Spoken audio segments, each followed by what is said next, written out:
So Charlie Roumeliotis, what's up? It's been a while. About a year actually. About this time last year we chatted. So what's up? What's going on, man? I feel like it's our annual check-in, same time, same place, same everything. So it feels like we're on track from our annual schedule. Love that because I know last August you said something like, "Yeah, we should just do it like once a year." And I'm like, "Hey, if you're down, I'm down. You're super chill to talk to, so it's always cool to connect." And I haven't done a podcast in like 3 4 months, so it's cool to kind of get back into it, chatting a little hockey with you. You and me both. I haven't done a podcast in a while, and it's kind of like dusting my brain. Like I have to dust off the cobwebs because we're going to Yep. be talking hockey, and I'm sure we'll be talking league wide stuff. And and I was like, okay, I got to make sure that I'm still, I'm gearing my brain back up to get ready for some hockey. So we'll see how I do. So just give me a little grace if I feel like if I'm not articulating myself properly or I have some brain farts, just know that I'm still in off season mode, but we're getting there. Yeah, no, same on my end. I had to even just make sure when I plugged in equipment that I was doing something right, making sure everything was gonna come out the way it needed to or whatever. So I totally get where you're coming from there too. But yeah, so I'm curious before we get into the actual hockey stuff, how was your summer post, the season ending and everything? And obviously we're getting ready for the new season coming up here in a bit, but you probably got away right in August or kind of had a chance to get away from it all. I did, yeah. I was able to do like a 3 week vacation in Europe on in July, and just mainly visiting family in our homeland of Greece, which was really nice. I always tell people, like, first of all, I'm blessed that I was able to do that because I know a lot of people. It's a lot of money to go to Europe and travel the world, and so but if it is on a bucket list of anyone out there, I highly recommend going totally out of the country because it felt like when I was in Greece, being on the other side of the world, it truly felt like I was able to unplug with on everything that was going on back here in the States. Like, because you're just like on an opposite schedule. It's like an 8 hour time difference, and you're like, I'm waking up, they're going to bed, they're waking up, I'm going to bed. So it was nice to kind of get away, and I honestly felt I came back feeling really rejuvenated, and I was like, by mid August, I was like, man, I'm ready to go again. Like I'm like getting the itch. I feel like I got too much time on my hands. I'm getting a little bored, so I'm pretty excited to get the season going again. I think my cousin's actually about to go to Greece. I think it was Greece in December on like a tour, one of those tours that they do over there. So I know she's excited about that. But I imagine you've been to Greece before, or at least to Europe in general before.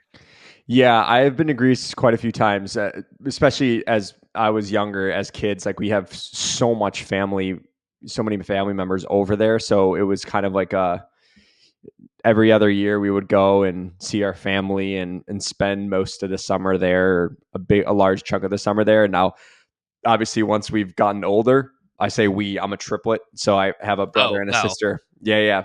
Did you not know that? Have I never shared that with you? Just as you said that, I was thinking you probably have mentioned that, but that still gets me. I'm like, wow, a triplet. I mean, I Yeah. know a twin. I know friends that are twins, so triplets even like, wow. Yeah, so identical brother, and then I have a sister, so it's not three boys, which would have been crazy.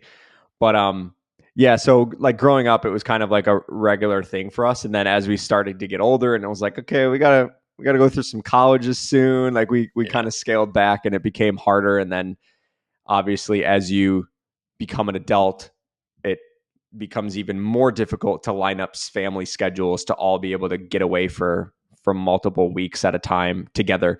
So the fact that we were able to do that this summer was like really, really, it was amazing. Did you and your siblings go to the same college or different? We did, yeah. So my brother committed to college first, then my sister followed, and then once they committed to the same college, I was like, well, I almost feel obligated to go to the same college. So all three of us did go there. It was, man, I'm so glad I went there too. Not only just being with them, but just the opportunities that afforded me at the school. Like legitimately, probably would not be where I am today without going to that college at Elmhurst. It's Elmhurst College, but now it's Elmhurst University. It's a smaller D3 school here in the Chicagoland area. Um, but yeah, all three of us, same college, made our parents happy because they were able to visit all of us at the same time. They didn't Yeah. have to go around the world to see three different kids. So it was fun. I can imagine if like one of you went to another college, like you all went to a college, but it was a different one, like it was just the one of the three that had to go somewhere else. I can imagine like the friendly ribbing that you would have gotten at, or whoever would have gotten at Oh yeah. Thanksgiving or something. Oh yeah. Yeah, absolutely. Yeah, honestly, if it wasn't for my brother committing first, like who knows where, like what if I committed first? Then maybe his Yeah. decision's different or her decision, it's crazy to think of the domino effect, but I'm glad it worked out the way it did. No, that's awesome. And I was actually going to ask you before you even mentioned that about Europe and Greece. Have you been over there internationally to cover hockey? Like I'm trying to remember. I should have looked it up. I kind of forgot, but like I'm trying to remember if the Hawks have had any of those. I don't think they have had any of those recent European, like how the NHL will start games over in Europe to begin a season, or maybe they do like a preseason or something. I Mhm. think the Hawks did have one a couple of years ago, if I'm not mistaken. But They have you covered did. or yeah. It was in it was in 2019. It was a Yeah, okay. 1920 season. 1920 season? Yeah, yeah. I'm almost positive 1920 season where they played an exhibition game in Berlin, Germany, and then they opened the regular season in Prague against the Flyers. And I didn't go to Germany, but I did go to Prague for 4 days to cover that and then flew home. That was an incredible trip. I will say that the weather in Prague was like rainy the entire time, so we couldn't do much sightseeing outdoors. But funny story about that trip. I After the game had ended, I think me and another writer had a flight at like 7 in the morning the next day or 8 in the morning the next day, whatever it was. 6 in the morning. I don't know. It was a very early flight. So after the game, we go back to our hotel room. We change out of our clothes, whatever. We meet inside the lobby and we're like, hey, let's just go to a local bar and try to stay awake so we can sleep on the airplane because we like needed to get our body clocks adjusted, right? And so we did that. I go to the airport, we check in, whatever, we go on to the flight. I slept. I can't remember how long the flight was, probably close to 8 hours or in that range. I slept. No, it's probably longer. It's probably like 10. I slept legitimately the entire flight and I woke up with like 45 minutes left in the flight. And Wow. it was unbelievable. It was the best flight ever because I don't even remember it. And I was like, it took me, I didn't need to adjust to the time change because I had already adjusted once I landed. So it was beautiful. We planned it out perfectly. Yeah, that's impeccable timing. I can't even imagine. I don't even think I've even been able to fall asleep on a plane. I mean, kind of get tired, rest your eyes, type of thing. But because like I haven't been to Europe, so I really want to go to Europe and travel and see the place, see everything. But at the same time, I think about the flights, and I'm thinking, man, I'd love to just not be thinking about the fact that I'm over the ocean right now. Not that it would make a difference if you're over land. I mean, either way, you don't want to, but for some reason, I always I have, I guess, sort of this fear of like, not that it would keep me from flying. I would definitely go to Europe and do things, but, I'd like to kind of cut through the flight part of it. So maybe if I could sleep through a flight, that'd be nice. Yeah, what's funny that you say that because I all I want to do on flights is sleep because I get bored. I'm like Yeah, I don't know what to do on a flight. I can't have it, I don't access internet most of the time. Sometimes I will if I need to be on for work, but I'm just kind of like, well, I'll just sleep on the plane. So, get I'll don't let the flying stop you from going because it for sure. is like sometimes I have to remind myself of this, but like driving a car is more unsafe than being on a plane. Like if you really think about it, True. True. it's yeah, highly recommend going. I know it could be maybe it's a little bit scary flying overseas, but trust me, it's worth it. Definitely want to. Yeah, I don't plan to let it stop me. I definitely plan to do that, and I have cousins that just moved to Hawaii, so it'd be cool to go to Hawaii at some Mm. point, anyways. But no, that sounds awesome in general. But it's really cool you got to go to Greece this summer and been over there a few times at least, and seeing hockey or at least covering hockey over there as well.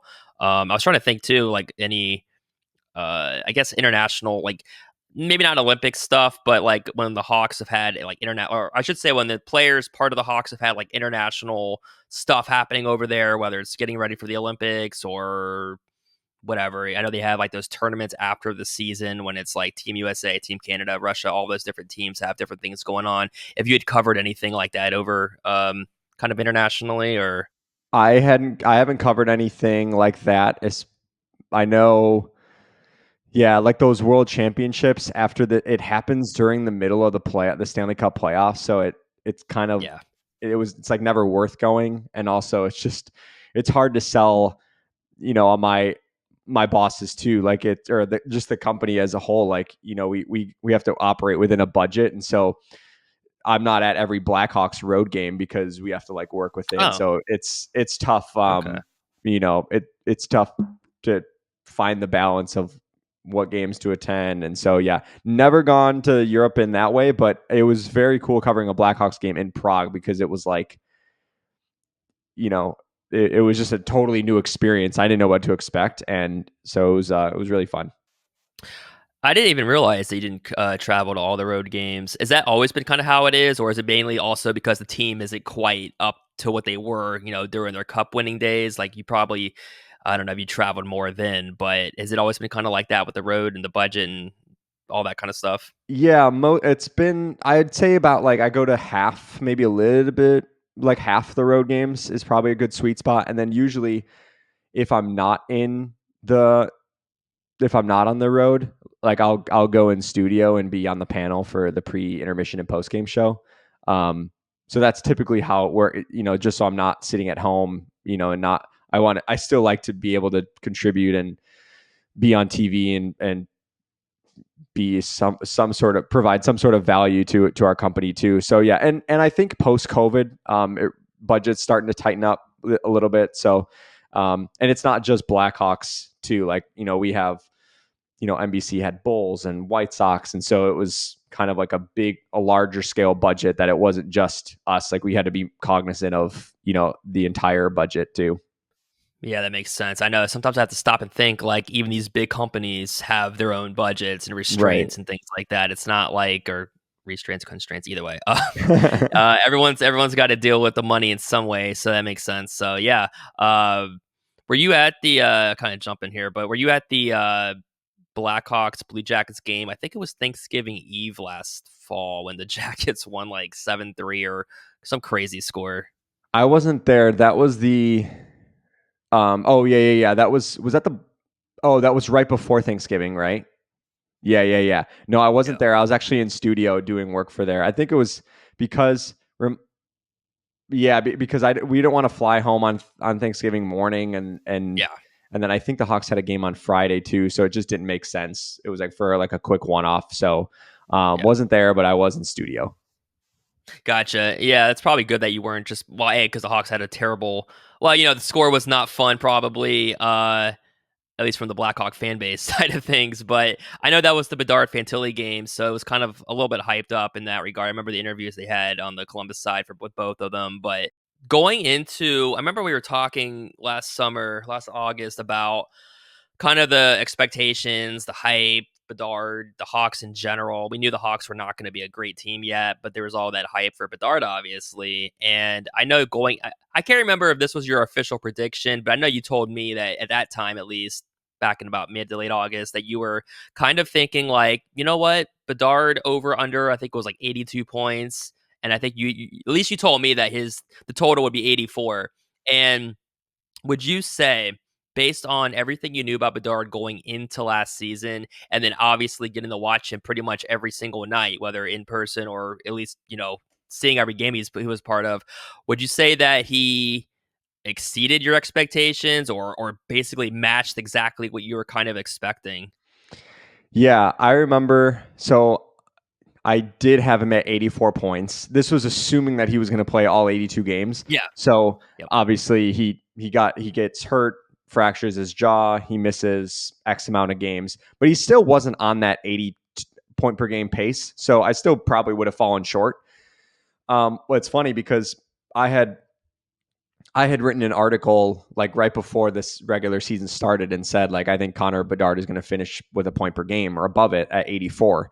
And then a few days later, I think it was a few days later, Frank Saravalli of the Daily Faceoff like published his bold predictions, and one of his bold predictions was Connor Bedard's going to finish with 100 points. And I was like, whoa! I was like, I thought I was being bold, and I saw Frank on in Pittsburgh for the morning skate on opening night, and we like joked around about it because I was like, man, I thought I was being bold with 84, and you're at 100. You're making me look like I don't have I should have shot higher, but I still think Connor Bedard would have flirted with 84 points if the Blackhawks had a healthy roster for most of the season. They at one point midseason had more money tied up to injured reserve than they had on the active roster because 9 players were on IR. And like Andreas Athanasiou was one of them. He's like a top 6 guy, top 9 guy. Lucas Reichel didn't produce the way we thought he was going to produce, so that obviously played a factor. The power play didn't click as much as I thought it was going to click, and so there were a lot of underlying factors. But I feel as the season went on, Connor got better and better, and when he fractured his jaw, it just took away a month of the season from him to maybe have a game where he put up 4 points on a night, and he quickly propels him more in the direction of a point per game player. So I think with the full lineup, he maybe would have gotten to 82, like a point per game. I feel more confident about that going into this season, knowing all the moves that the Blackhawks made and the support that they surrounded Connor and some of the younger players. Are there still holes on the roster and guys playing up higher in the lineup than they probably would on contending teams? Sure. But like Tyler Bertuzzi, Teuvo Teravainen, I mean, all those players are going to, if the Blackhawks sustain some injuries this year, they're better equipped this year than last year to sustain those, to tread water. And I think Bedard isn't going to find himself in a situation where it's like him or bust, which was a majority of last season for the Blackhawks when it came to offensive production. Yeah, and it was even with the Hawks having a tough time on the ice, it was still like, man, Bedard is literally doing exactly what people had thought he would be doing pretty much every night. And like, yeah, I was doing the math earlier. I think he was on pace or would have been, I guess he finished on pace for, I don't know, like 74 points or something like that. But still, uh, rookie of the year, obvious. We kind of all knew that. I was selfishly hoping that Fantilli could at least make it a race, but of course he got hurt also, so maybe he would have. You know, he had the crazy talking about injuries. The Jackets always have injuries every summer or every season, and uh, obviously Fantilli missed a lot of time, but guys like Dmitry Voronkov surprised and was in the top 10 scoring for the most part, I think, all year. Maybe he finished there, but yeah, as far as like Bedard though, you know, like you said, like he wasn't on that pace for like the 84 points, but or having an 80-point type season, but who's to say he wouldn't have if he was able to stay healthy and obviously not have that jaw issue. If he might have had like a 5-point game or something. With him, it seemed, even with the supporting cast not being quite up to that snuff, it seemed possible with Bedard. Like at any time he could just go off. And whenever, I think we said this last summer, that whenever the NHL has a generational player coming into the league, and like they're supposed to be generational, like Crosby and McDavid, and now guys like Bedard, it feels like they always seem to hit. It's almost like it always seems to be exactly what they're built as going into that season. Like I can't think of a guy that, I know there's been guys that don't make it, but when they're supposed to be game changers like that, it seems like they always seem to hit, and Bedard is like on that path right now. Yeah, for sure. I think the one maybe outlier is Jack Hughes. Like it took him a couple years to really start to pop, where we were like, oh, okay, this guy is definitely a superstar. Like you didn't see that immediately out of the gates. I think in part because he's got a smaller frame. Like he's tinier. He's a tinier player. Like his frame wasn't as filled out.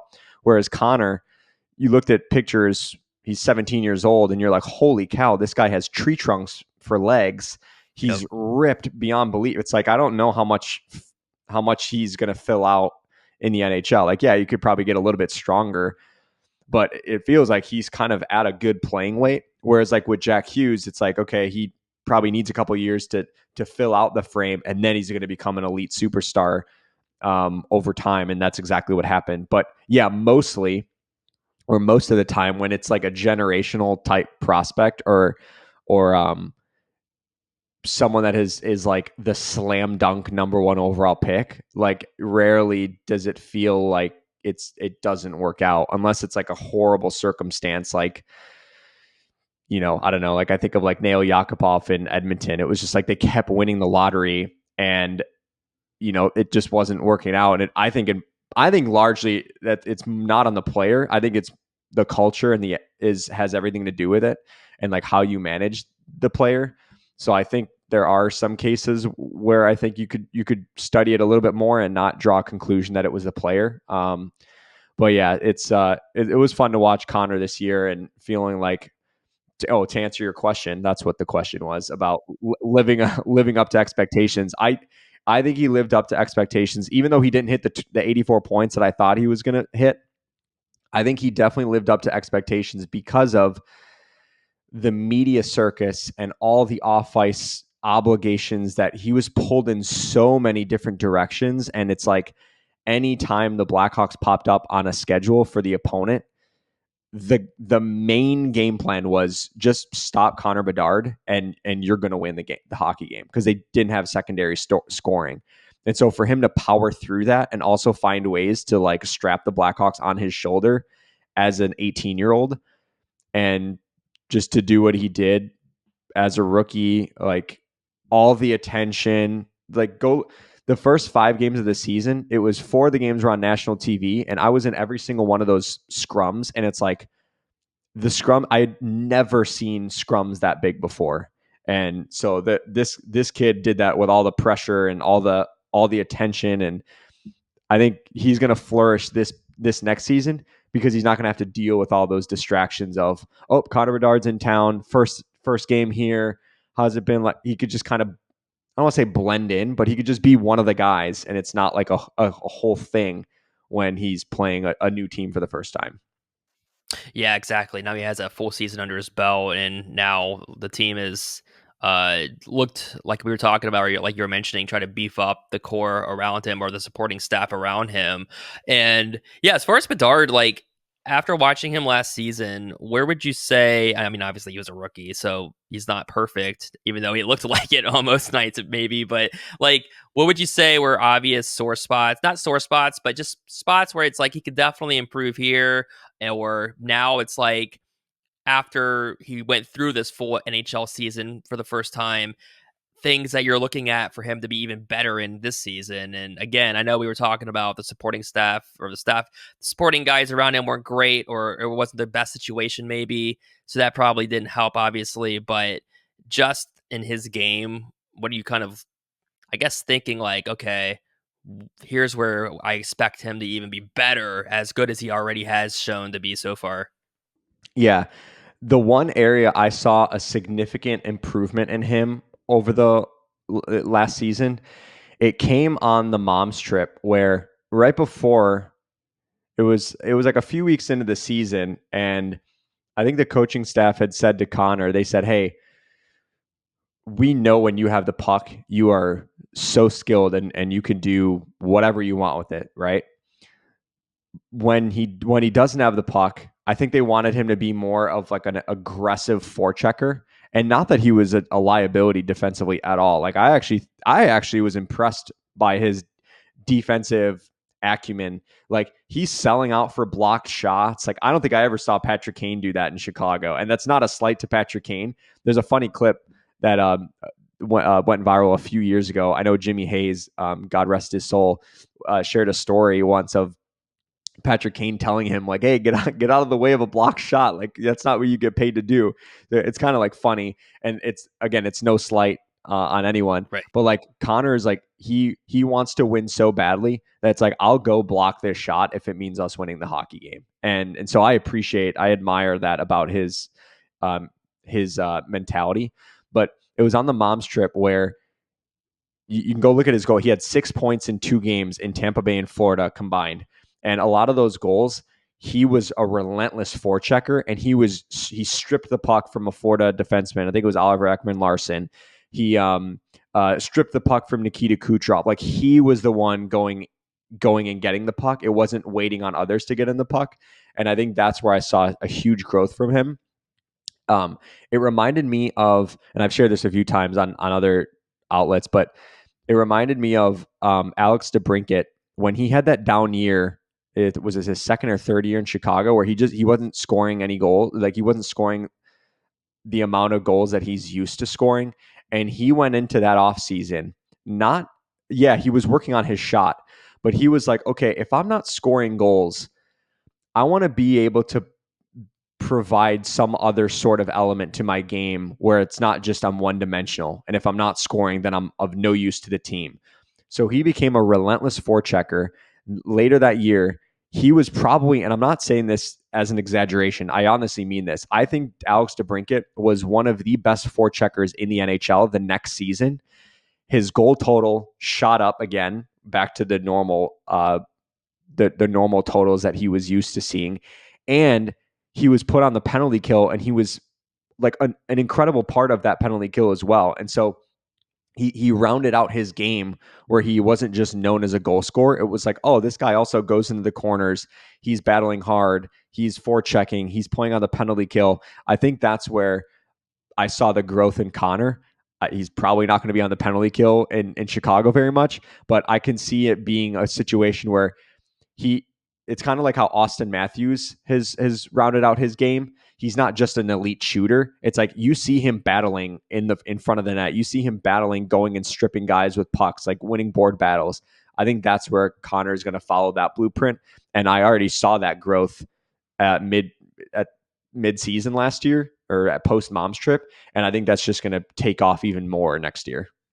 Yeah, it's scary when you think about how great someone has already shown to be or how good someone is, whether it's a rookie or now a guy going into a second year like Bedard, or even a guy like, let's say, Patrick Kane or Nathan McKinnon, someone that's already great or looking to be great, but they're also looking how they can refine their game or just get better. And that's kind of Right. the scary thing.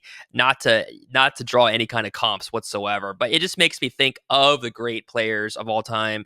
Like again, not saying they're going to be Michael Jordan, but like when you have that kind of guy that seems inflappable and they could just dominate like every night, or at least have that winning at all cost mentality, and they know like whether they get beat or they have to overcome some kind of adversity, that they're able to rise to that occasion. It's like they're always fueled by something, and that's what those great players have. And yeah, I mean, I won't be surprised if Bedard, assuming of course health and everything like that, if he just, as great of a first season he had, just destroys it. Like you were talking about Frank Cervalli saying he would have like a 100-point season or whatever.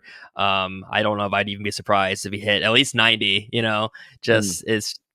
But again, we'll see how it kind of works out with the guys around him. And how did you like the Hawks offseason? You were already talking about just they're more well positioned now around Bedard, and also to, if injuries pop up and you get, Teuvo Teravainen and just, then they bring in a big guy like Pat Maroon, just in general. Like, what do you think about the offseason that they had? They signed, what, 8 guys, I think, on July when the free agency opened up? Yeah, they were very active. And I think we had an idea that the Blackhawks were going to look to add more players around the younger players. I didn't think it was going to be that much, like to that degree. And it was quality players too, like Tyler Bertuzzi and yeah, Teuvo Teravainen, like we mentioned. And I was looking at some of the defensemen too, Alec Martinez, TJ Brody on the back end.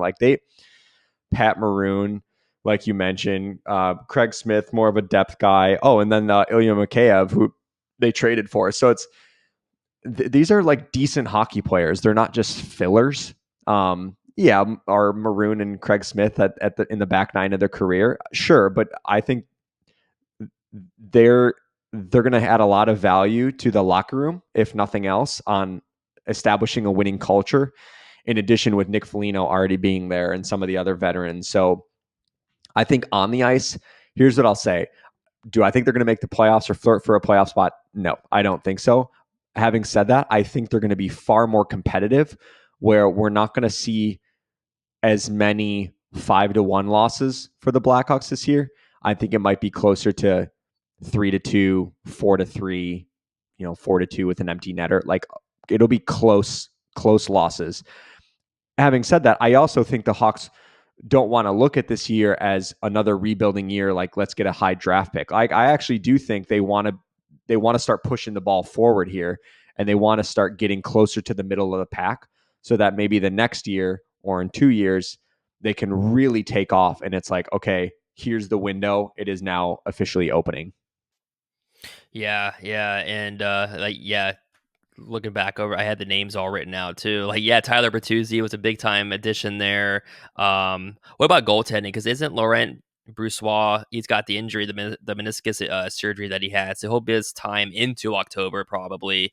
Mm. But how do you like the goaltending situation? I love what Kyle Davidson did at the goaltending position. Arvid Soderblom had a really difficult year last year. I actually really like him as a goaltender. I've spoken to people that have watched his progression over the last couple of years, and they thought very highly of him.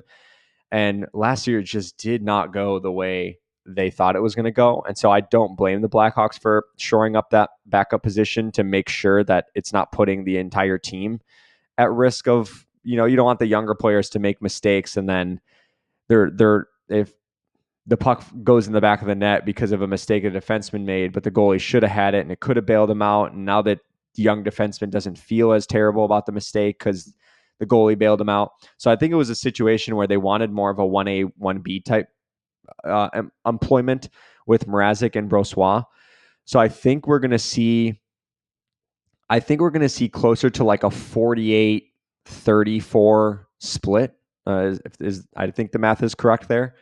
Or I'm sorry, a 48-30, yeah, 48-34 split between the two, assuming Brossoit is relatively healthy at the start of the regular season. It's a really unfortunate timing of the injury.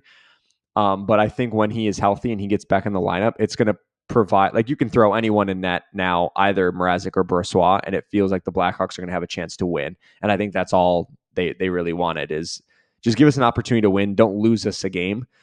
Just help us with our young players, provide some stability on the back end so that our younger players can have the freedom to maybe make some mistakes and not feel like it's going to cost them in the back of their net because they're not getting the proper goaltending. Yeah, and the Hawks have what, over 6 million cap space per Puckpedia, so I don't expect anything happening now between now and the season starting. But do you foresee any kind of, I don't know? There's always like those PTO type deals, maybe a guy catches on, makes it, maybe they don't. But do you see anything else, or is this roster pretty much? I mean, it's pretty much set in stone, I would think, right?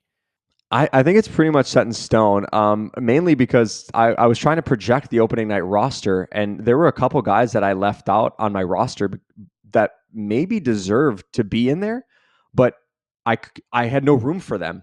Like, Joey Anderson was terrific down the stretch last season, playing in a shutdown role with Jason Dickinson. Like, he was on the outside looking in, or Pat Maroon and Craig Smith. Like, one of those two guys, it feels like is going to be a healthy scratch on opening night.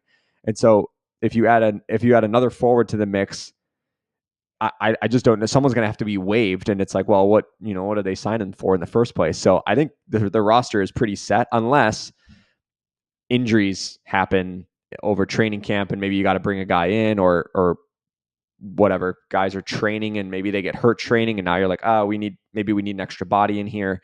But I think if everyone comes in, if everyone reports to training camp healthy, it feels like that this is going to be the roster going into it. What about the draft? Were you at the draft in Vegas last? What was I it? was June, incredible right? experience. Yeah. Yeah, yeah. What was it like inside the Sphere?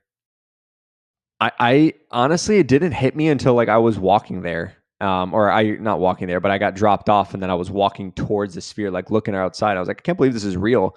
Because it feels like you just hear stories about the Sphere and then it's like, oh, actually get to go. Very, very cool experience. I mean, there were times where I like caught myself just like looking up and I was just kind of like not lost track of like what was going on. But this day two was actually pretty fun for me because the Hawks had traded into the first round again, so they got a third first round pick and took Merrick Vanaker, and so they didn't have a second round pick going into day two. I don't believe, and so I was able to like settle into my seat for day two of the draft, and I was kind of had my arms crossed and I was looking around, kind of like taking in the moment, watching other writers scramble for a change because it feels like every draft I was the one that was scrambling because the Hawks have always been so active at the draft. So it was just that was a day two was much more fun for me as like to be able to soak it in. Um and so like to be able to like look at the fans and like just absorb the environment, it was a very cool. I selfishly wish Vegas was like the permanent spot for the draft at the Sphere because that I would try to go back. Yeah, no, it's really cool on TV, so I can only imagine in person. But what did you how did you like their draft as far as the guys that they selected? And do you have any like, I don't know, I'm sure you've had plenty of one-on-one or at least some one-on-one or whatever interview time with some of these guys that have been, drafted and things like that. Any like funny stories or just I don't know, anything that kind of pops out? Well, I think Artem Levshinov is definitely going to become a fan favorite in Chicago pretty quickly. He's from Belarus, but he has a very unique personality, and his just his personality itself is just very infectious. He's always smiling, even at the combine in Buffalo a few weeks before the draft. I had met him for the first time, and he was just smiling, and then he. It's funny. There's a story. It was me, Ben Pope, and Scott Powers of the Athletic were in Buffalo for the scouting combine, and we were sitting in the stands getting ready to watch Levshinov do the drills. And he's like getting ready to weigh in or whatever, and he kind of looks up at the stands to see who's there, and he looks at like all three of us, and he's kind of like he waves like hi because he remembers that the three reporters that were waiting for him to come and talk to us because he knew that we were Chicago guys. And so it was just like, oh wow, he's already being very warm and friendly to us. And then he gets drafted, and I guess the story I'll share here is he goes through his entire media session after being drafted by the Blackhawks, and then it was like last question goes, and then it's like, oh, okay, like thank you, Artie, we appreciate it, and he's like, oh, let's keep going. I'm finally starting to get comfortable, like because you could tell like he was a little nervous at the beginning, and then like he wanted to keep going, like he was literally ready to keep sitting in his seat, like to field more questions, but we just had run out of them, and so he's a character. I think Chicago fans are really going to enjoy him. As far as the overall draft, I think it's um, listen. I'm no expert. I think it's easy for me to say, oh, this is a good pick, this is a bad pick, whatever. But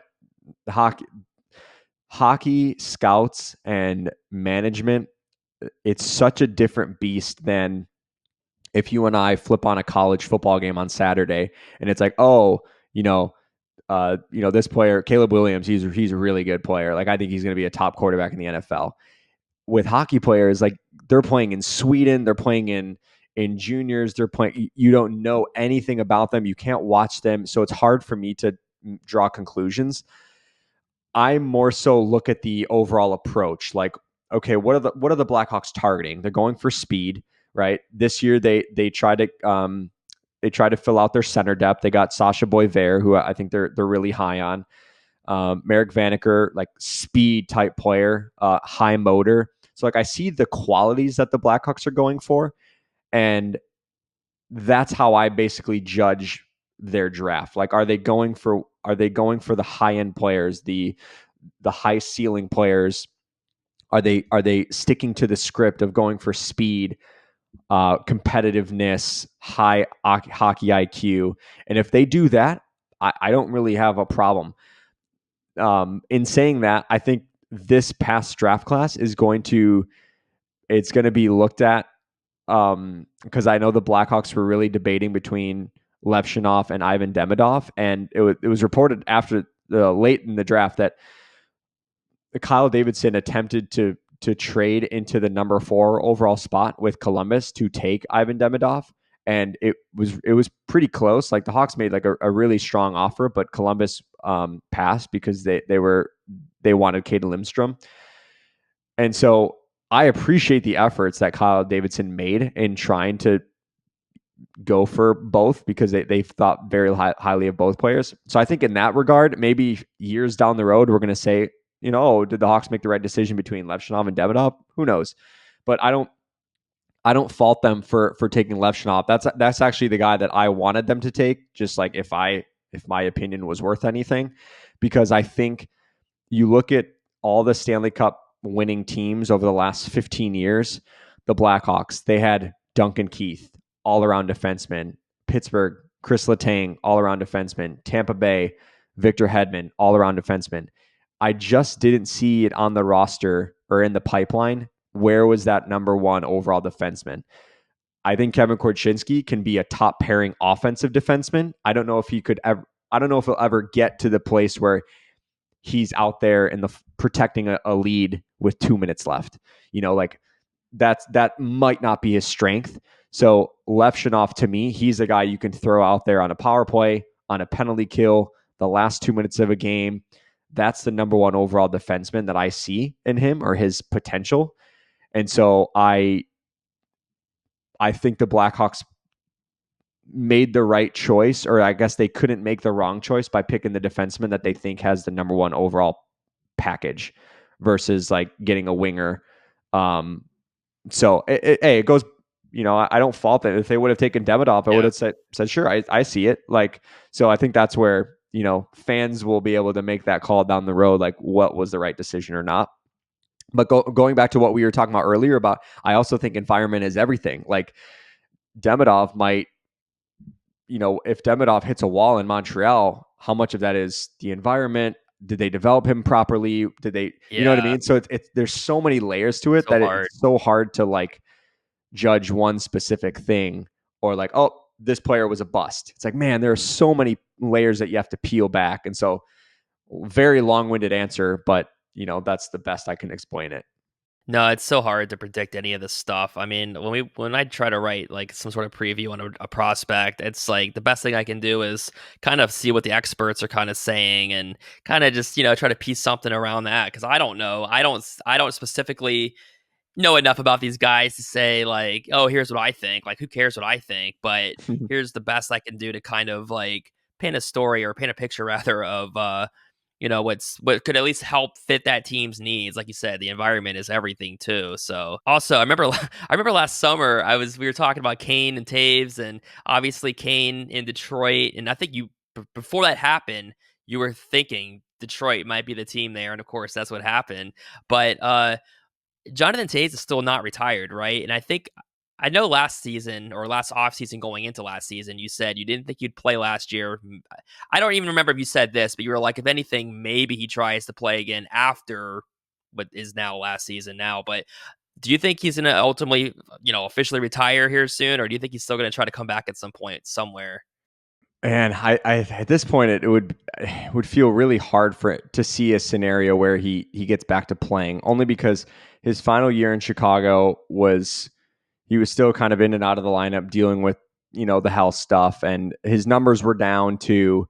And then you go a full year without playing, and now we're in going into September, and he's still not on a team. And I think the role that he would have to play for a team that is looking to bring him in would be a very like it'd be like third line checking role, and for like a low cost. And it's like, well, what good is that to him? Like Like, he's why? yeah, like what's he gonna do? Like it would be different if he didn't have a Stanley Cup and he's like, man, I just want to chase it.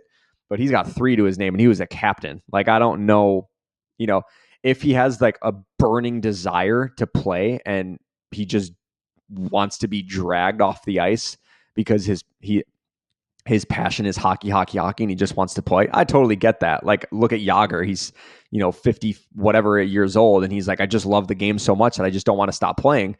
And he doesn't care what that does to his legacy if people remember him as like the older guy at 50 versus what he was in his prime. So I totally get that. Like I respect it. But for him, like if he doesn't have that, then I don't think there's a purpose for him to want to come back unless he has like this burning desire to just want to play for as long as he can. He posted something on his Instagram a couple of weeks ago, and it seemed like he was doing pretty well. Like he looks good. He came to Chicago last month for the Chris Chelios. He was holding like a camp here in Chicago, and he was smiley. He looked like good. He looked really good. Like um, looked like he was in good spirits. So like that's encouraging to see. So I hope post hockey life is treating him well because I know Chicago misses him, the entire city. But it's nice. I think if anything else, we just want him to be healthy and in a good headspace. Yeah, for sure. Yeah, you're like it makes me think of Gabriel Landeskog in Colorado. Like, it looks like he's actually going to come back, and we didn't know if Mm. that would, be happening. Obviously, with the injury, so I'm curious to see how he plays coming off of what is it like 2 seasons without hockey. Yeah, I think the last.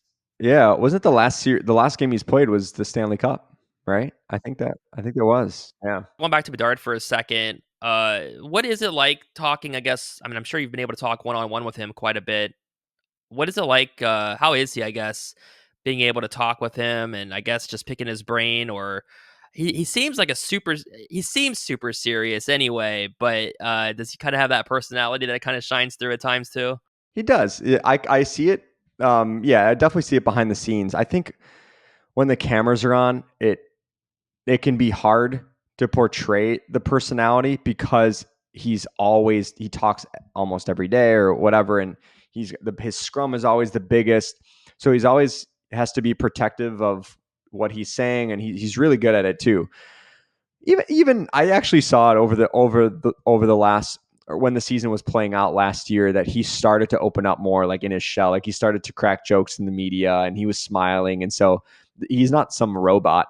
But he's been in the spotlight for so long that he's like almost like conditioned to like Yeah, not want to say the wrong thing, and I totally respect that because like he's like one guy that you're really never gonna have to worry about saying the wrong thing, because his heart is always in the right place. But yeah, he did start to open up, or like you could see behind the scenes, like he's got like a cool personality, and I've met his parents. Like his parents are like the kindest people in the world too. So he comes from like really good family, and so I definitely see like, you know, sometimes what you see on camera isn't what, you know, he has to put on the face, and he's sometimes fielding questions, sometimes bad questions that we ask too, and he has to find a way to navigate it in a respectful way. So sometimes it's hard to have your brain on like that and show some personality. I think over time we'll start to see it more and more, as he gets more comfortable, just within his place in the game. But he's a really good kid. It's funny though, because I don't have many one-on-one conversations with him, in large part because he is always the last person off the ice after a morning skate or a practice. And it's not just like last one off the ice. It is like last one off the ice by a mile. It's like we've been in the locker room for 20 minutes and he's still out on the ice. And it's like, we got to go upstairs because Luke Richardson's about to talk and we don't have time to wait for Connor. So it's like on days Connor does talk, it's like you got to get the interview, then you got to go run up. And on the road too, there's a morning skate or a practice. It's like Connor's the last one off the ice, and it's like, hey, bus is leaving, and like Connor has to get going, get his stuff on, get showered because everyone's on the bus, and he's the last guy. So it's like you don't really have those opportunities to kind of just sit and chat with him and pick his brain. Like Patrick Kane, like towards the last few years of his career in Chicago, I was able to have like really insightful, deeper conversations with him, and that was really nice getting to know him on more of like a deeper level and like his insight for the game. But Connor's just like constantly on the ice that it's hard to like actually get one-on-one time with him. So it's unique, but he really good kid. Like I tell people this all the time, mostly like my family and my friends. I'm like, if you could craft a hockey player like talent and leadership, like as far as you're never going to have to worry about him, like that is Connor. Like he goes to bed at the right time, he eats the right thing, like he says the right things in the media, he plays the right way on the ice. Like he's like the perfect hockey player as far as like total package and being like the face of a franchise. So he's been amazing, and it's hard to fathom that he like just turned 19. Oh, I know it's crazy, and I just remember when the whole like the Corey Perry stuff. whatever went down in Chicago, and then there was all kinds of crazy rumors happening on Twitter without even getting into that. Him having to like absorb whatever, stupid stuff that's being said on social media that's pertaining to him or family. I'm like, yeah, that's stuff that obviously, like you said, he's well conditioned to be able to probably stay within that bubble and at least just do his thing. But obviously, it's not easy. But you definitely respect that they're able to, they know the negative stuff that comes along with also the positive of media and social media and all kinds of crap in these days. And but one last thing, actually, I was curious too. So I see, like when you think of Seth Jones as what he can bring to the team today, or like these days, I always see it on Twitter, kind of from fans who like love or hate him just based on his game, and he's. I remember in Columbus how he was as like kind of like Zach Werenski, a guy that could really help you offensively. Maybe there would be some defensive lapses, or you kind of not to say sacrifice one for the other, but that kind of risk in that kind of game sometimes as far as their style of play. But like, what do you I guess draw from a guy like Seth Jones and as far as what he brings to the Hawks today? Yeah, two things. One, I think the critique of Seth Jones is more of it's like attached to his contract, right? So like Yep. his $9.5 million AAV, it's like if he's not performing at that level, it's like you hear it on social media. It's like, Seth Jones, he's getting paid this much and he makes this mistake, right? And it's like, well, you know, I think that goes hand in hand with the contract. Like I remember Brent Seabrook at the end of his when he signed that monster deal with the Blackhawks. Like he was revered in Chicago. Like he was like an icon. He still is an icon. But like then he signs that 8-year deal or 7-year deal, whatever it was, and it's like, oh, now Seabrook is making the most money of any Blackhawks defenseman, and he's on the decline, and his performance isn't there. And now it's like fans are getting impatient because they're like, oh, like Seabrook made, you know what I mean? So it's kind of the same with Seth Jones. Like he's making so much money that it's like almost impossible for him to make a mistake. And also, it was it was a weird time because he got acquired. Like the Blackhawks gave up assets for him, so it wasn't like they drafted him and then he just became the highest paid player. It's like, oh, they acquired him for assets during a time where it was like a weird time in the organization because they're like, do we rebuild? Do we go for it? And then I was like, oh, okay, let's go for it. So like that added the wrinkle to it as well. But here's what I'll say: Seth Jones is a much better player than he gets credit for. I think his fault is not his own. It's the Blackhawks just do not have much infrastructure. They haven't had much infrastructure around him, that it's almost like he feels internally like he has to do it all, because when he's on the ice, maybe he's got to cover for his partner, or if like Vlasic and Seth Jones played really well together last season, but it's like outside of that there wasn't much stability. So it's like, well, anytime or anytime Jones is on the ice, he probably feels like I got to do it all because we don't really have other players that can kind of lead the charge. So I think for him, kind of like as the Blackhawks get more support around him and they start to build their roster and strengthen their roster, I think you're going to see him. You're going to see him. You're going to see the best version of Seth Jones, because then he doesn't have to worry about everyone else, and he could just focus on his game, and he can trust that everyone around him is doing their job. Whereas, like during a rebuilding team, it's impossible not to try to be the guy that's filling in everyone's spot, because it's they're young players and maybe they're out of position and then he has to go cover for them. And now you leave your defender in a tough situation because you decided to pinch because you know that. So it's just I like him as a player. Is he a perfect player? No, like by any means. Like there are definitely times where you're like, oh man, he had a tough game. But most of the time there was a portion of the season last year where he was out with an injury, and when he wasn't in the lineup, you're like, oh, you're like, that's a lot of minutes that the Blackhawks need to fill, and one guy can't step into that role. It's like they needed to do it by committee because Seth Jones eats like 27, 28 minutes a night, And so when he's not in the lineup, you appreciate him more because you're like, oh wow, you actually see his real value. And when he is in the lineup, you almost take it for granted because he can eat so many minutes and sometimes he makes mistakes, but that's going to be natural if you're playing 30 minutes a night. If you're playing half the game, It's the true. more you play, the more opportunities you have to just be out there for maybe some negatives too, not only positives. So, but yeah, I like him as a player. I think sometimes the criticism is more directed at the contract and not really directed at him. But I think as the Blackhawks start to grow and the trajectory starts to be on the upswing, I think you're going to see a better version of him because he'll be able to play a little bit more freely, knowing that the guys around him are doing their job too. Yeah, I liked him a lot in Columbus. I have his jersey, and then of course, I was kind of glad when they made the move, just because where the Jackets were, they needed to kind of uh, fix up their core. And like you said, they made that trade and everything. So it kind of, I guess, help both teams, or at least that was the intent. Frank Nazar, yeah, Frank Nazar. I was just thinking about him as well. He's another top prospect, right? That is this going to be his first full season in the AHL, most Yep. likely, right? Because he hasn't played a game down there yet, right? Or was it like a Mm-mm. few games last? That's what I thought. I was looking at it earlier, and I was trying to remember it was either like one or no games yet in the AHL. So I mean, it's hard to say like what his timetable could be as far as to like when he can make the NHL, especially with the roster, a lot of the moves they've made this past summer and everything. But like, I don't know. Is there?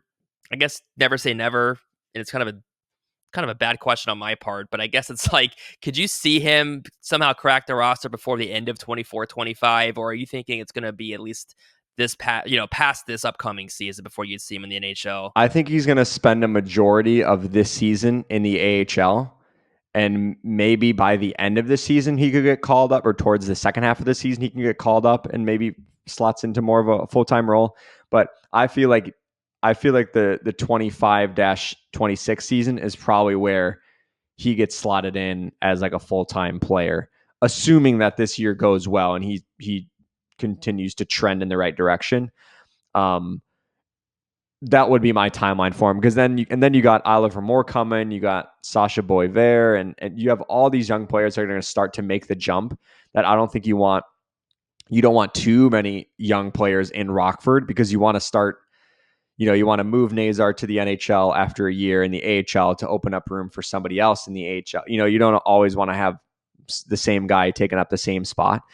So I think that would be my projection for Nazar. Yeah, I figured if anything, if he saw any NHL action this year, it would be like, April or something like that. That's what the Jackets have been doing the last couple of years, where a guy gets a game or two or three at the very end of the year. But yeah, I figured it was probably going to be at least another year. But anyways, yeah, that's all I had. Really cool to again chat some hockey with you and just see how things have been going after about a year or so. So glad to. Sounds like everything is going pretty well overall, with everything on your end. So hopefully it's a good season, coming up. Yeah, definitely. Always good to chat with you. Hopefully, God willing, we could do it again next August, same time, and Sure. continue to be on the same track. So, good to chat with you, Will. Hope you're doing well. And yeah, hopefully, we'll do it again next year.